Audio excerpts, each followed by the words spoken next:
The fortune teller's hut came with the fair. We were on the cusp of adulthood that summer, and spent it trying to buy beer with the money from our fast food jobs. Long lines, hot and impatient people everywhere. Nobody wanted to check IDs, so we drank freely that week. With cold beer and summer heat fueling us, Peter led the way. Jess and I held hands behind him.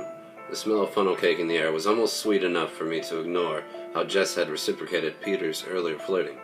I had known they were messing around behind my back for a while, and planned to break things off with her soon. Peter got excited when he saw the hut. A sign outside read, "Fortune's $3," with a large eyeball painted beneath the words. He postured on whether the fortune teller would accept one fat cock as payment instead, and pulled open the curtain to the hut. The fair fell away as we stepped inside.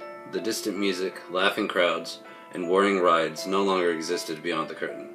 I looked around, wondering if it was possible for a room to be bigger on the inside than the outside. "Hello."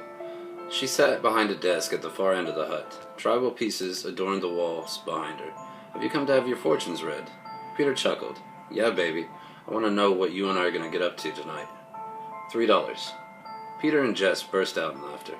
"You're cheap, baby," Peter said. "Sit down." She produced a stack of blank cards and fanned them out in front of Peter.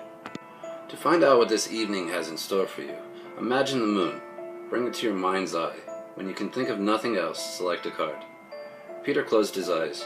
He sat motionless for a few seconds before finally selecting one. The mystic took it from him and looked at it. "We got a hot day tonight or what?" She stared at him. "Well, what? Tell me my fortune." "You'll be dead by midnight." Peter laughed and called her a hack.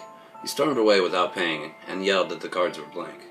The mystic said nothing, but held up the blank card for Jess and I to see. Splashed across it was a black skull. Jess laughed, delighted at the prank the savvy woman had pulled on the young punk. She took my hand and pulled me away. As we exited, I looked back. The fortune teller sat at her desk, still staring at us somberly. Had she seen the gun in my waistband and deduced from the way Jess laughed at Peter's jokes that I was being cheated on? Was it simply a coincidence that she had predicted his death on the very night I planned it? It had to be. Didn't it?